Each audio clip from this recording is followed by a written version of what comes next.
Ini adalah rahasia tengah malam. Beranikah kau mendengarnya?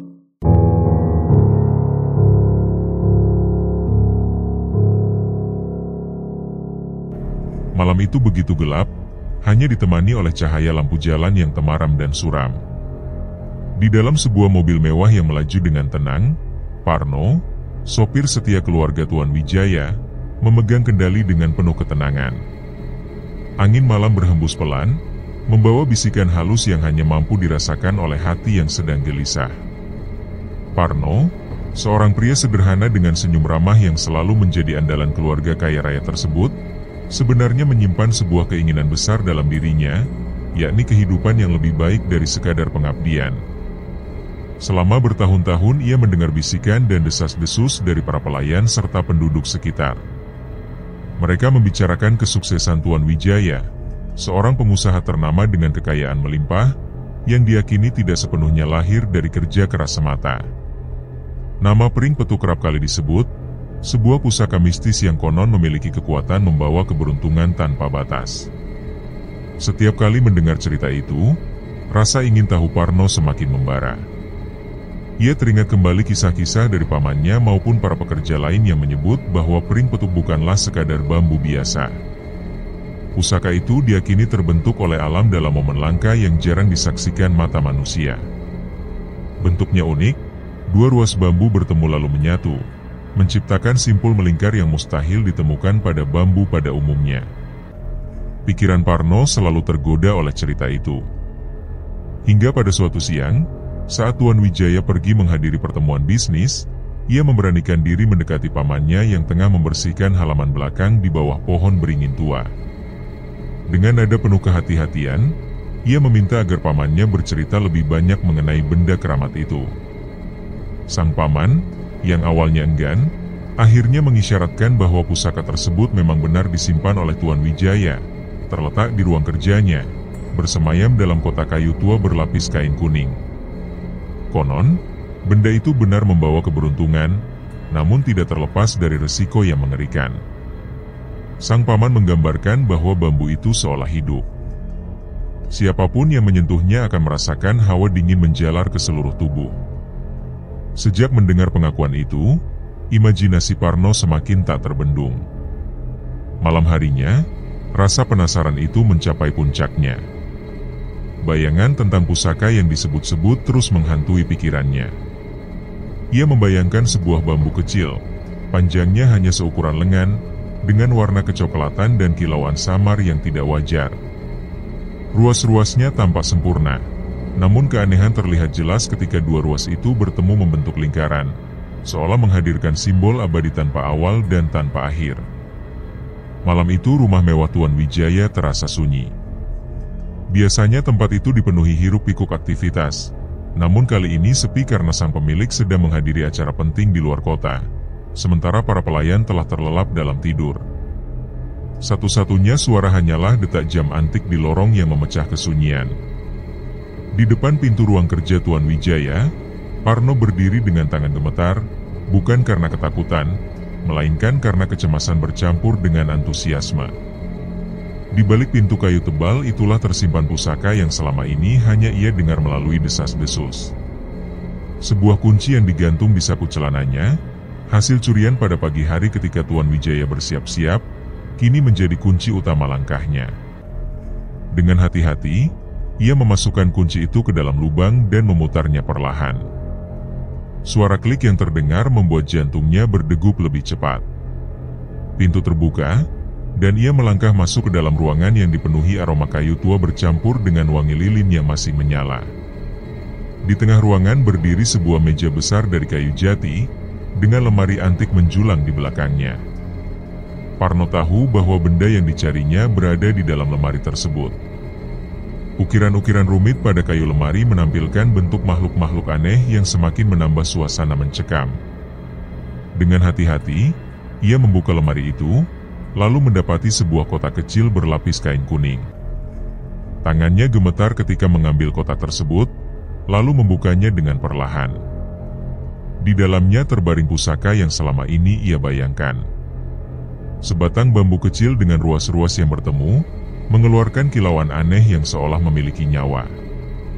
Udara di dalam ruangan seketika berubah dingin, membuat bulu kuduknya berdiri.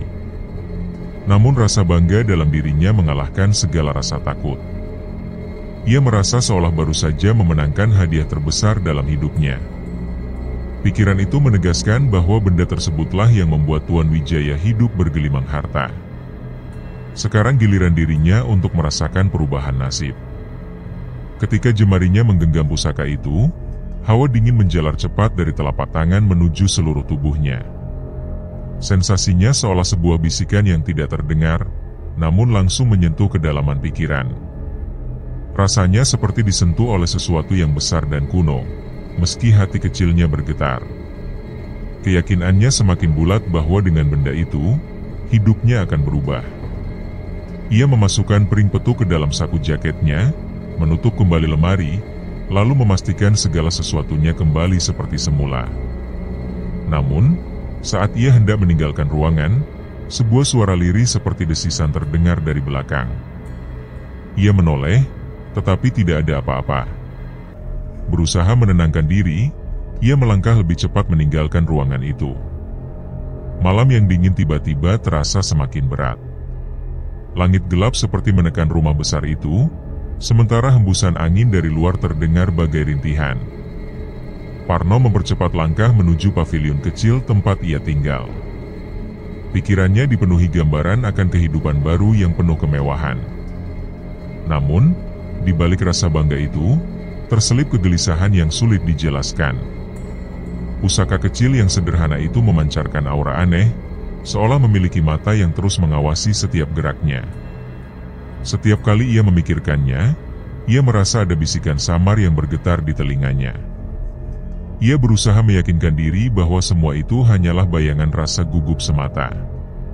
Sesampainya di kamar, ia mengunci pintu rapat-rapat, lalu meletakkan pering petuk di atas meja kecil di sudut ruangan.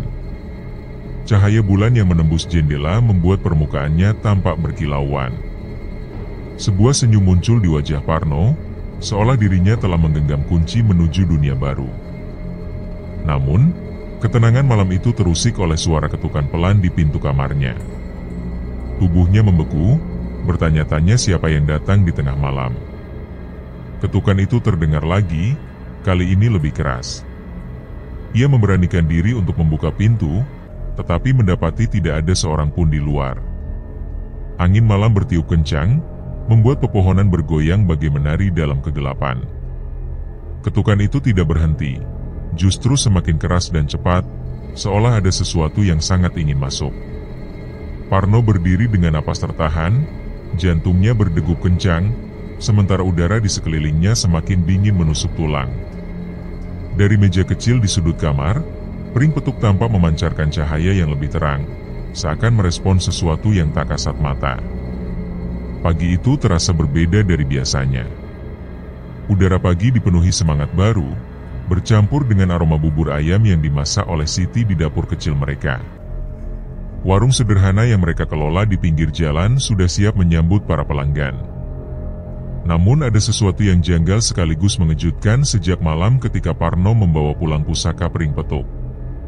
Sejak saat itu, warung kecil mereka tidak pernah sepi dari pembeli. Antrian panjang tampak memenuhi halaman, pelanggan berdiri sabar menunggu giliran untuk menikmati semangkuk bubur ayam hangat. Meja-meja yang biasanya hanya terisi setengah kini penuh sesak, bahkan ada yang rela menyantap makanan sambil berdiri. Siti memandangnya dengan mata berbinar, takjub pada perubahan besar yang mereka alami. Sementara itu, Parno hanya tersenyum penuh arti sambil mengaduk bubur dalam panci besar. Hatinya dipenuhi perasaan aneh yang sulit dijelaskan, campuran antara kebahagiaan dan kegelisahan.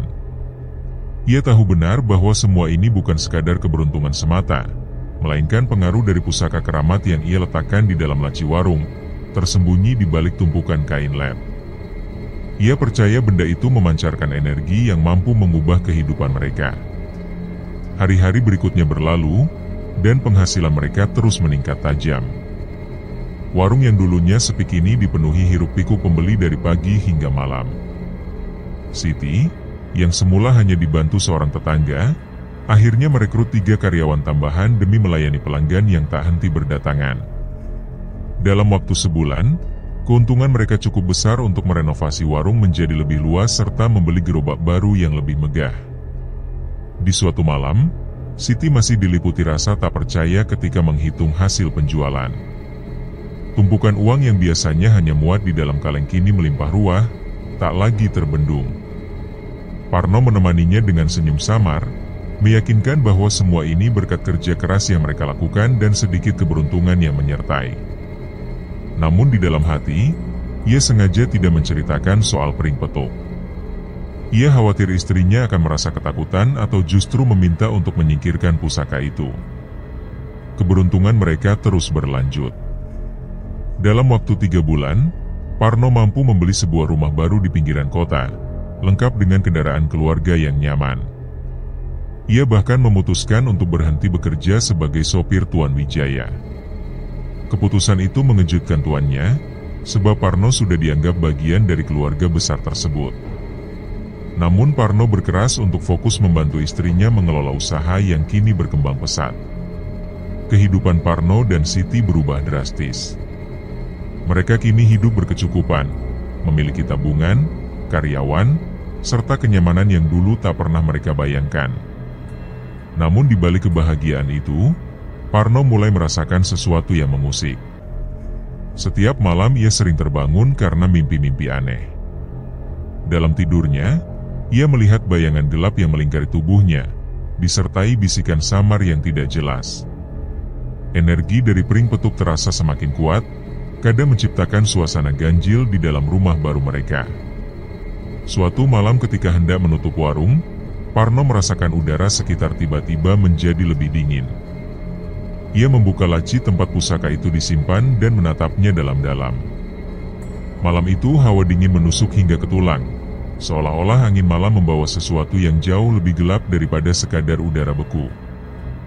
Rumah baru yang berdiri megah justru memunculkan kesan sunyi yang mencekam.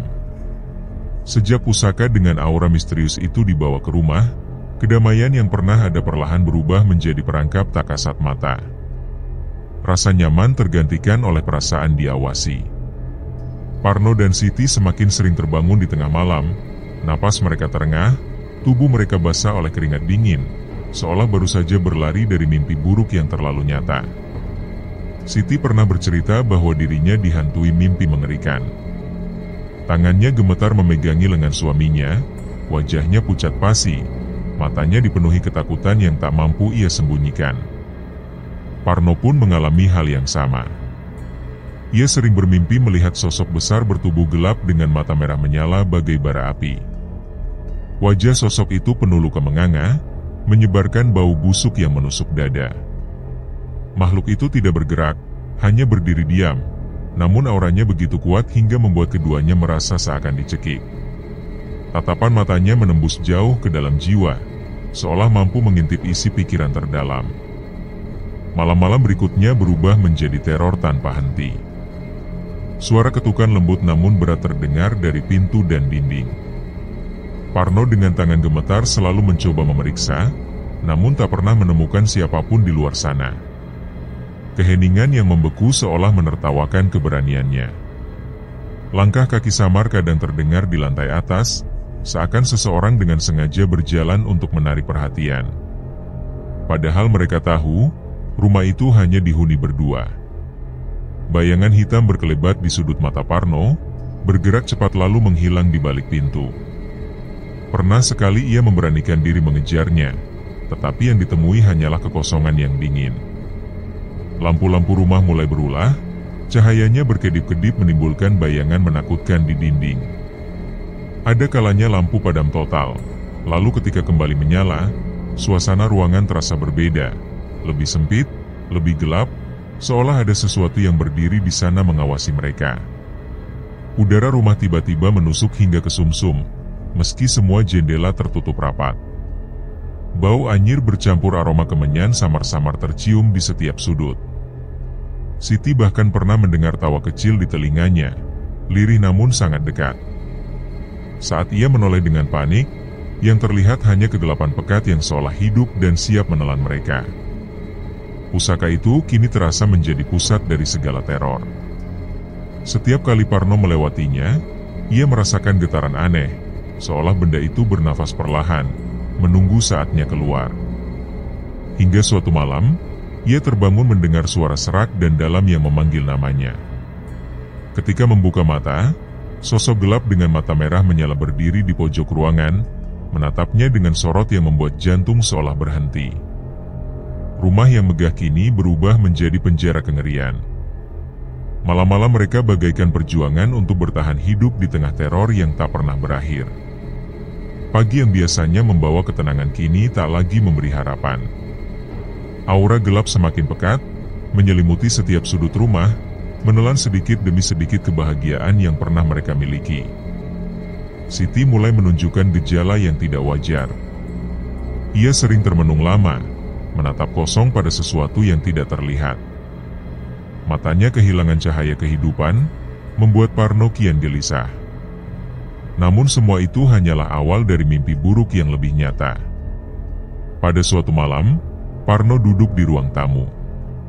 Pusaka pring petuk tergeletak di atas meja kecil, tampak diam, namun kilauan samar di permukaannya terasa seperti tatapan mata yang terus mengawasinya.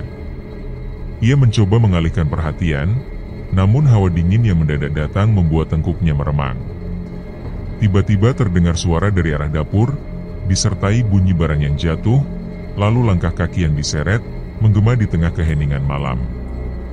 Parno berdiri dengan tubuh bergetar, matanya menatap nanar ke arah dapur yang tenggelam dalam kegelapan. Saat ia mencoba memanggil istrinya, tak ada jawaban yang terdengar, hanya gema langkah samar yang terus menghantui telinganya. Dengan langkah berat dan hati penuh waspada, ia perlahan mendekat, hingga akhirnya berhenti di ambang pintu. Di sana, Siti berdiri kaku. Kepalanya tertunduk, rambut panjangnya kusut tak terurus, tubuhnya miring dengan posisi janggal layaknya boneka yang digantung tanpa sempurna. Parno merasakan keraguan di setiap langkahnya, seolah ada sesuatu yang menahan ketika ia mencoba mendekat. Saat jarak di antara mereka semakin rapat dan tangannya hampir menyentuh bahu istrinya, tubuh Siti berbalik dengan gerakan cepat yang tak lagi menyerupai manusia. Mata hitamnya tampak kosong, wajahnya pucat, sementara senyum mereka begitu lebar hingga hampir meretakkan rahangnya. Pemandangan itu membuat Parno tersentak mundur, tubuhnya gemetar hebat. Suara berat menyeruak dari bibir Siti, terdengar bergema seakan berasal dari banyak mulut sekaligus. Senyumnya semakin melebar, lalu tawa perlahan pecah dari tenggorokannya. Tawa yang kian keras, berubah menjadi lolongan panjang menyerupai serigala di malam bulan purnama. Sosok di hadapannya bukan lagi sang istri. Mata hitam yang pekat itu menatapnya tanpa berkedip, membuat Parno merasa kecil dan tak berdaya. Siti meraih sebilah pring petuk yang tergeletak di meja, menggenggamnya erat seolah benda itu adalah pusaka paling berharga. Tawa mengerikan itu tiba-tiba terhenti, digantikan oleh bisikan lirih yang justru terdengar jelas di telinga Parno, menusuk hingga ke dalam dada. Dengan hati yang hancur, Parno mencoba menyadarkan istrinya. Ia mengguncang tubuh itu, namun Siti sama sekali tak terpengaruh. Tatapannya tajam, langkahnya perlahan mendekat, membuat Parno terdesak ke sudut ruangan. Darah mulai mengalir dari sudut mata Siti, seakan air mata itu berubah menjadi dosa yang cair. Tawa dan isakan kemudian berpadu dari mulutnya, seolah ada dua jiwa yang saling bertarung dalam tubuh yang sama. Hingga akhirnya tubuh itu bergetar hebat, kakinya menghentak lantai dengan liar, sebelum ambruk tak berdaya. Pring petuk terlepas dari genggamannya, berguling hingga berhenti tepat di kaki Parno. Dengan napas terengah, ia segera memeluk tubuh istrinya yang kini lemas. Perlahan, mata Siti kembali seperti semula. Dengan suara parau penuh kebingungan, ia terisak, sementara air matanya mengalir tanpa henti. Namun ketenangan itu hanya bertahan sekejap. Malam berikutnya, kengerian kembali terjadi. Kali ini lebih liar, lebih tak terkendali. Siti mencakar lantai dengan kuku hingga jemarinya berdarah, tertawa nyaring sambil menunjuk ke arah pring petuk. Parno hanya mampu berdiri kaku, tubuhnya bergetar hebat. Di sudut-sudut rumah, bayangan tampak hidup, angin malam berhembus membawa aroma anyir yang asing. Di atas meja kecil, piring petuk bersinar samar, seakan menantang Parno untuk menghadapi kenyataan yang terus menghimpit. Dalam keputusasaan, Parno mendatangi Pak Men, tukang kebun tua di rumah lama milik Tuan Wijaya. Lelaki renta itu mendengarkan kisahnya dengan wajah serius. Ia mengingatkan bahwa piring petuk bukanlah benda sembarangan. Benda itu tidak pernah memberi keberuntungan secara cuma-cuma, karena ada penjaga gaib yang menuntut bayaran dari siapapun yang memilikinya. Satu-satunya jalan hanyalah mengembalikannya, meski itu bukan perkara mudah. Malam itu, Parno memandangi piring petuk yang tersimpan dalam kotak di ruang tamu. Benda itu terlihat sederhana, namun auranya semakin berat, seolah menghancurkan kedamaian rumah tangganya. Siti, dengan suara bergetar, memohon jawaban. Parno hanya mampu menatap pusaka itu dengan kebencian bercampur ketakutan, sebelum akhirnya bertekad untuk mengembalikannya, apapun risikonya. Ia melaju dengan motor tuanya menembus malam yang dingin dan mencekam. Bayangan gelap seakan mengikuti dari kejauhan, tapi ia terus memacu langkah menuju rumah besar milik Tuan Wijaya. Dengan wajah panik, ia memohon agar benda itu diambil kembali. Namun jawaban yang diterimanya bagaikan palu godam yang menghancurkan hati. Tuan Wijaya menolak. Ternyata, saat Parno dulu mencurinya, sang majikan memang sengaja membiarkannya.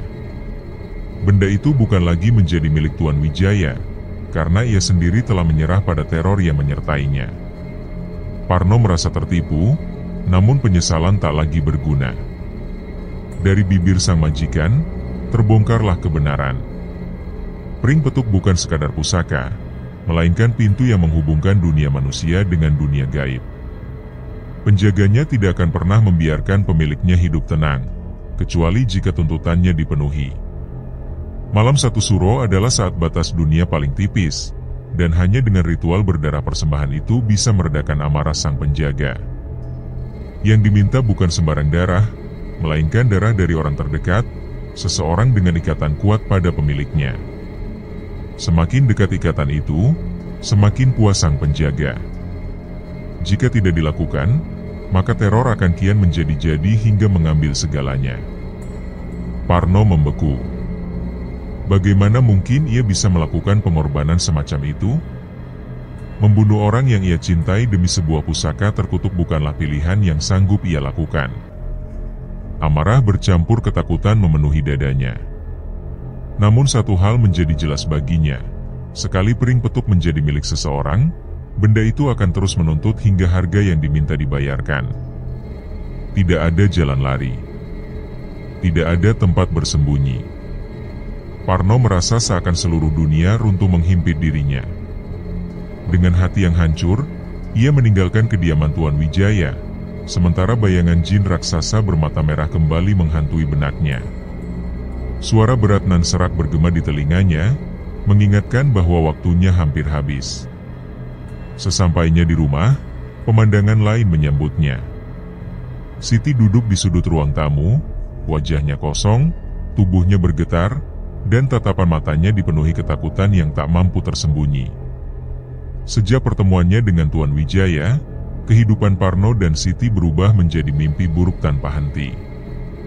Rumah yang dahulu penuh kehangatan kini menjelma menjadi tempat yang dipenuhi ancaman tak kasat mata. Setiap malam, perabotan bergerak tanpa sebab. Kursi bergeser dengan sendirinya, piring terjatuh meski tak tersentuh, lemari terbuka seakan ada tangan gaib yang menggerakkannya. Mereka kerap terbangun di tengah malam, merasakan getaran aneh memenuhi udara. Suara langkah berat berderit di lantai kayu, namun setiap kali Parno bergegas memeriksa, yang ditemuinya hanya kekosongan mencekam. Bayangan hitam berkelebat di ujung mata, lalu lenyap saat ia menoleh. Keheningan yang menyusul justru semakin menusuk perasaan. Yang paling mengerikan adalah suara-suara aneh yang kerap mengisi malam. Dari ruang tamu terdengar dentuman keras seolah perabotan jatuh, padahal saat diperiksa, tak ada satupun yang rusak.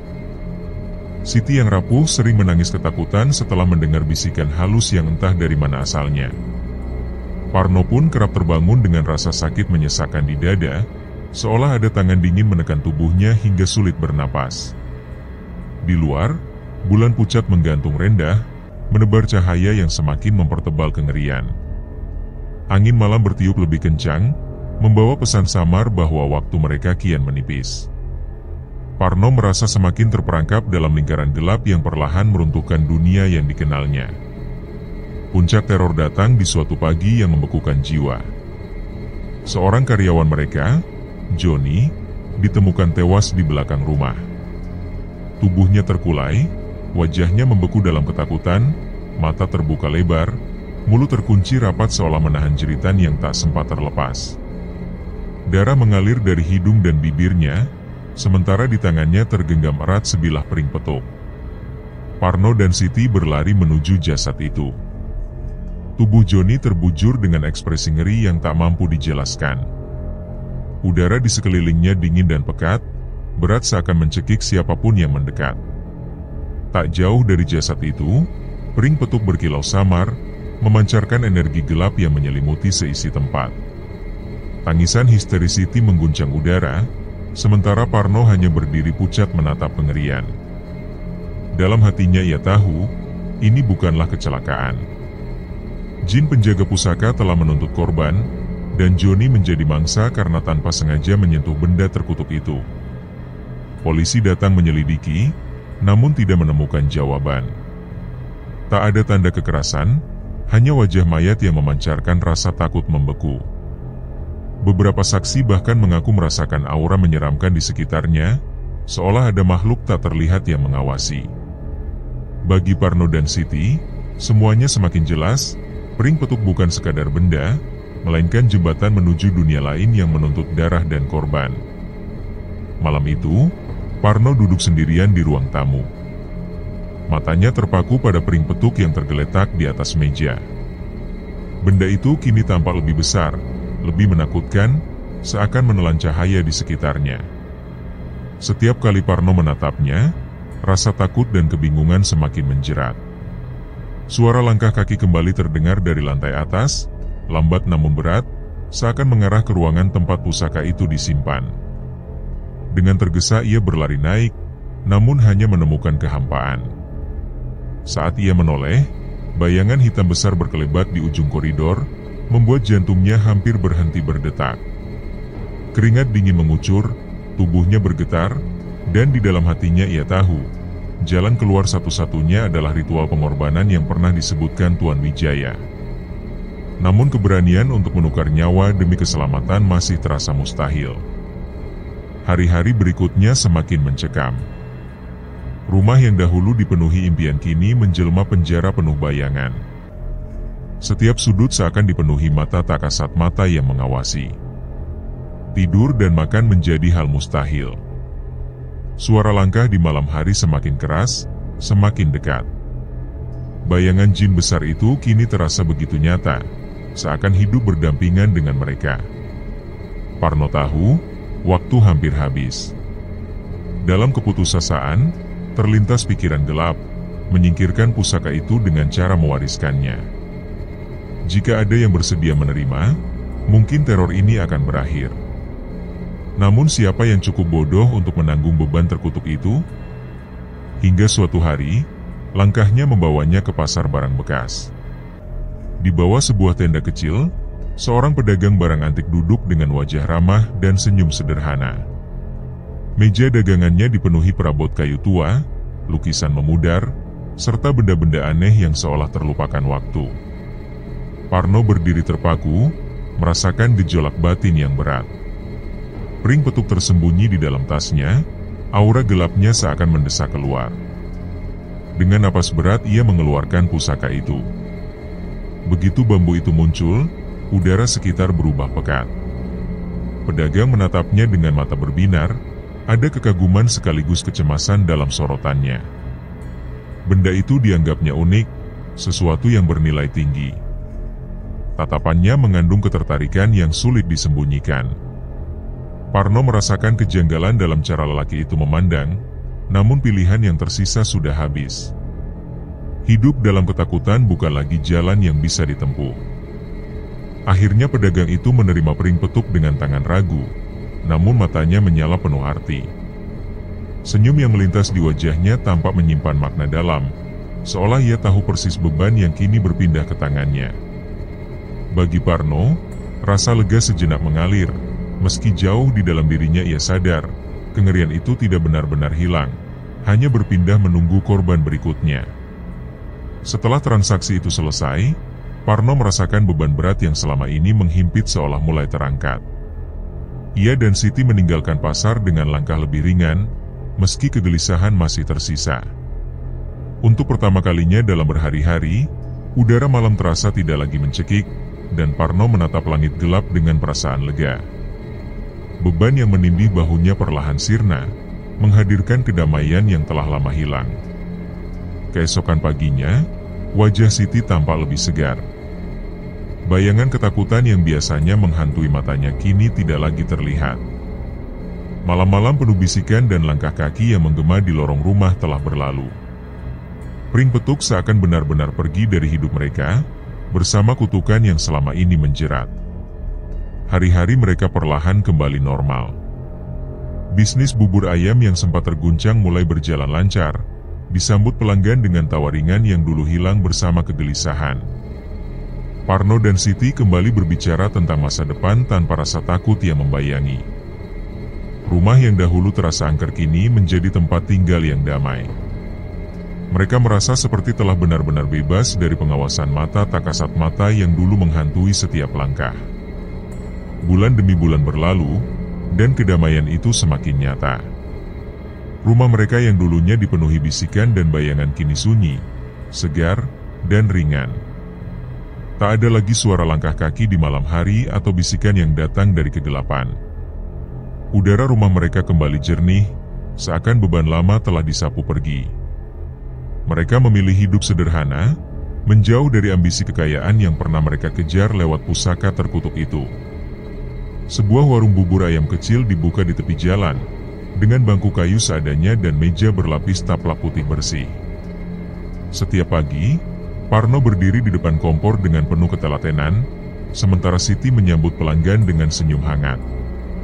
Ada kebahagiaan sederhana dalam rutinitas itu, kebahagiaan yang tidak mereka temukan dalam gemerlap semu yang ditawarkan piring petuk.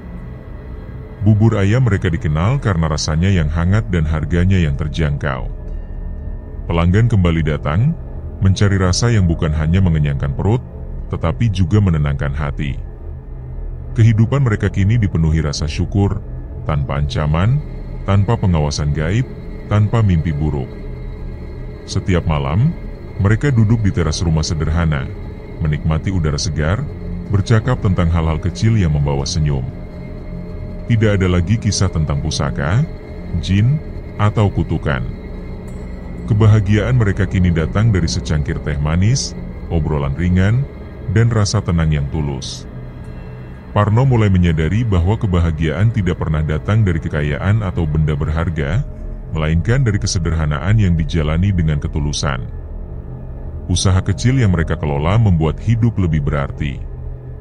Dalam ketenangan itu, Parno justru merasa lebih kaya dari sebelumnya, bukan oleh harta, melainkan oleh kedamaian dan kebahagiaan yang nyata. Namun, di balik rasa lega, Parno tidak bisa menyingkirkan rasa bersalah. Ia sadar telah menyerahkan piring petuk pada pedagang barang antik tanpa memberi peringatan tentang ritual satu suro yang pernah disebutkan Tuan Wijaya. Ritual itu menjadi satu-satunya cara untuk meredam amarah jin penjaga pusaka. Tanpa pengetahuan itu, pedagang hanya akan terjerumus dalam bahaya yang lebih besar. Parno memilih diam, berharap pedagang itu bisa selamat, meski di lubuk hatinya, ia tahu keputusan itu mungkin membawa malapetaka baru. Sementara itu, pedagang yang menerima piring petuk mulai merasakan perubahan dalam hidupnya. Usaha yang dulunya sepi kini tiba-tiba ramai. Orang-orang berdatangan membeli barang-barang antik yang bahkan tak bernilai tinggi. Keberuntungan seperti mengalir tanpa henti, memberinya kemampuan membuka toko baru dan memperluas jaringan hingga keluar kota. Segalanya tampak begitu mudah, begitu menggiurkan. Namun di balik derasnya aliran rezeki, keganjilan mulai muncul. Tidur pedagang itu tak lagi nyenyak. Ia sering terbangun di tengah malam dengan perasaan diawasi. Setiap kali berada dekat Pring Petuk, ada bisikan halus yang menyelinap ke telinganya, tak jelas dari mana asalnya. Tatapannya pada pusaka itu selalu dibalas dengan sesuatu yang tak bisa dijelaskan, seakan benda itu menatap balik. Malam kelam akhirnya membawa teror yang nyata. Setelah memindahkan Pring Petuk ke ruang pameran, ia hendak menutup toko. Namun tiba-tiba pintu tertutup keras tanpa sebab. Lampu tetap menyala, tapi ruangan dipenuhi kegelapan aneh. Dari sudut tempat pusaka diletakkan, bayangan gelap mulai bergerak. Nafasnya terengah, darahnya berdesir, wajahnya pucat, sementara langkah kaki berat terdengar mendekat. Ketika ia menoleh, tidak ada siapapun, hanya Pring Petuk yang tergeletak di meja, seakan menunggu. Keberuntungan yang datang begitu deras mulai terasa seperti jebakan manis. Ia tahu di dalam hatinya, harga yang harus dibayar tak akan lama lagi ditagih. Malam demi malam, sosok jin raksasa dengan wajah penuh kebencian menghampirinya dalam mimpi, menuntut ritual satu suro yang terlupakan. Pedagang itu terpojok dalam dilema, menjalankan ritual berbahaya, atau membiarkan teror itu menghancurkan hidupnya. Keberuntungan yang begitu memabukkan di siang hari selalu lenyap saat malam tiba, digantikan rasa takut dan pengawasan tak kasat mata. Bahkan cermin tak lagi jujur, menampakkan bayangan yang bukan miliknya. Sementara itu, Parno yang telah menjalani kehidupan sederhana masih dihantui mimpi buruk tentang pusaka itu. Ia terbangun di malam-malam sunyi dengan rasa bersalah yang menyesakan. Di dalam hatinya, ia tahu kutukan itu belum berakhir. Pring Petuk akan terus menuntut, terus menghantui siapapun yang berani menyentuhnya. Hingga ritual dilakukan, atau hingga nyawa pemiliknya hancur direnggut oleh kekuatan gelap yang bersemayam di dalam bambu terkutuk itu.